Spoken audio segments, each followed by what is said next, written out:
कौसल्या सुप्रजा रामपूर्वा सन्ध्या प्रवर्तते। उत्तिष्ठ नरशार्दूला कर्तव्यं दैवमान्निकम्। कौसल्या सुप्रजा रामपूर्वा सन्ध्या प्रवर्तते। उत्तिष्ठ नरशार्दूला कर्तव्यं दैवमान्निकम्।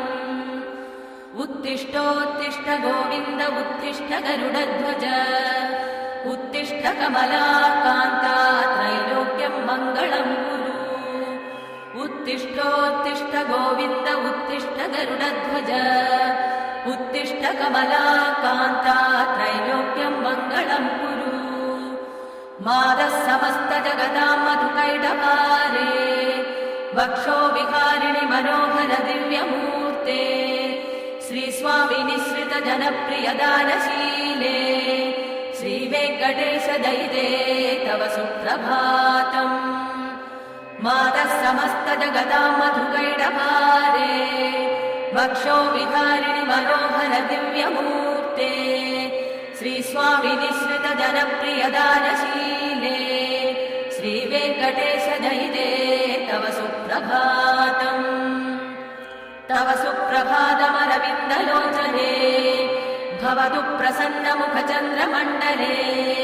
विधिशङ्करेन्द्रवनिधाभिरर्चिते। वृषशैलनाथदयिते दयानिधे।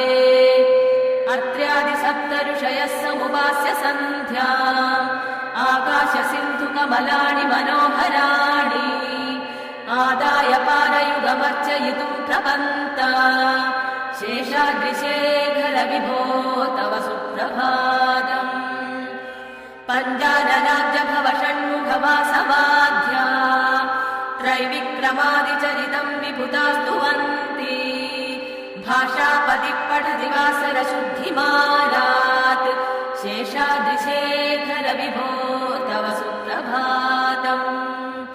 ईशप्रफुल्ल सरसीरुहनारिकेल। पूगद्रुमादिषु मनोहर पालिकानाम्। आवातिमन्दमनिलः सह दिव्यगन्धैः। शेषाद्रिशेखर विभो तव सुप्रभातम्। उन्मील्य नेत्रयुगमुत्तमपञ्जरस्थ्याः। पात्रावशिष्टकदलीफलपायसानि। भुक्त्वा सलीलमधके निशुकाः पठन्ति। शेषाद्रिशेखर विभो तव सुप्रभातम्। तन्त्री प्रकर्ष मधुरस्वनया विवन्त्या। गायत्यनन्दचरितं तव नारदोष्ठी। भाषा समग्रमसकृत्करचाररम्यम्।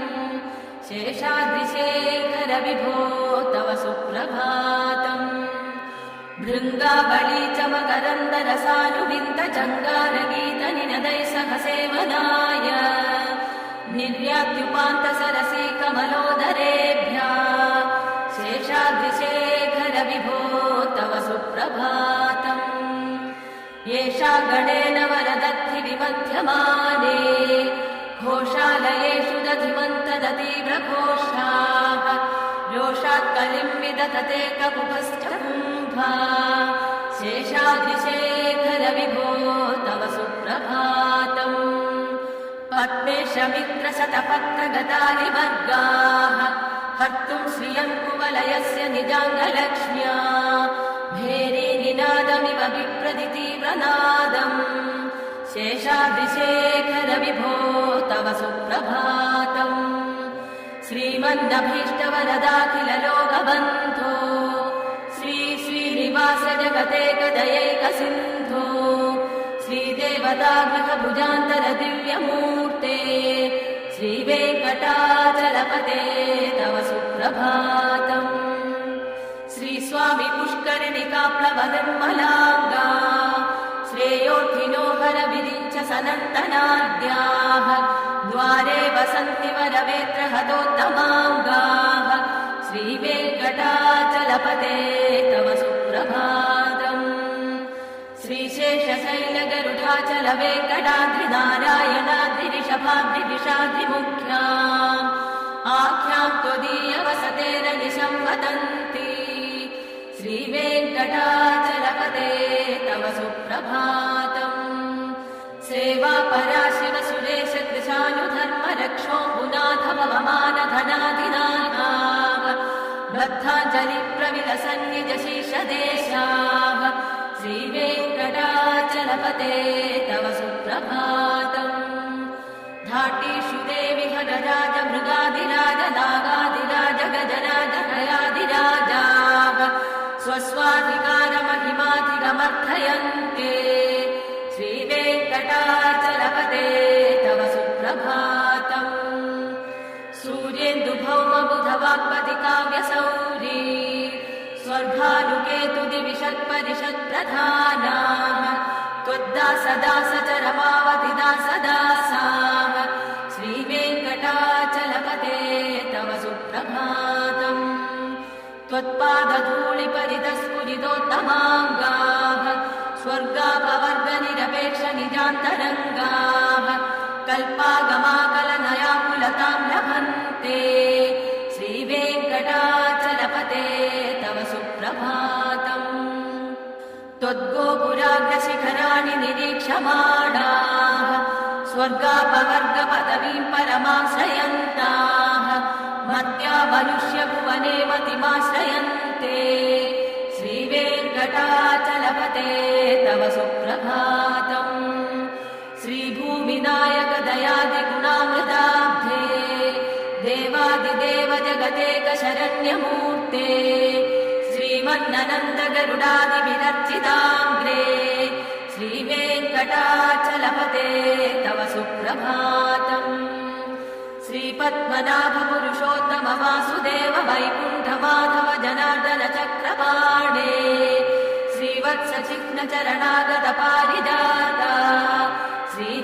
श्रीवेङ्कटाचलपते तव सुप्रभातम् कन्दर्पदर्पहर सुन्दर दिव्यमूर्ते कान्ताकुजाम्बुरुह कुट्मललोल दृष्टे कल्याण निर्मल गुणाकर दिव्यकीर्ते श्रीवेङ्कटाचलपते तव सुप्रभातम् मीनाकृते कमटकोल नृसिंहवर्णिम् स्वामिनि परश्वत तपोतन रामचन्द्रा शेषांश रामयदुनन्दन कल्किरूपा श्रीवेङ्कटाचलपते तव सुप्रभातम् येलालवङ्गघनसाल सुगन्धितीर्थम् दिव्यम् वियत्सरिति हेमकटेषु पूर्णम् धृत्वाद्यवैदिकशिखामणयः प्रकृष्टाः तिष्ठन्ति वेङ्कटपते तव सुप्रभातम् भास्वानुदेति विगजानि सरोरुहाणि सम्पूरयन्ति निनदैककुभो विहङ्काः श्रीवैष्णवा सततमर्थितमङ्गलास्ते खामाश्रयन्ति तव वेङ्कटसुप्रभातम् ब्रह्मादयः सुरवराः समहर्षयस्ते सन्तः सनन्दनमुखास्तव योगिवर्याः धामान्तिके तव हि मङ्गलवस्तुहस्ताः श्रीवेङ्कटाचलपते तव सुप्रभातम् लक्ष्मीनिवास निरवद्य गुणेकसिन्धो संसारसागर समुत्तरणैकसेतो वेदान्तवेद्य निज वैभव भक्तभोग्य श्रीवेङ्कटाचलपते तव सुप्रभातम् लक्ष्मीनिवास निरवद्य गुणेकसिन्धो संसारसागर समुत्तरणैकसेतो वेदान्तवेद्य निज वैभव भक्तभोग्य श्रीवेङ्कटाचलपते तव सुप्रभातम् इत्थं वृषाचलपतेरिह सुप्रभातम् ये मानवा प्रतिदिनं पठितुं प्रवृत्ताः तेषां प्रभातसमये स्मृतिरङ्गभाजां प्रज्ञां परार्थसुलभां परमां प्रसूते इत्थं वृषाचलपतेरिह सुप्रभातम् ये मानवा प्रतिदिनं पठितुं प्रवृत्ताः तेषां प्रभातसमये स्मृतिरङ्गभाजां प्रज्ञां परार्थसुलभां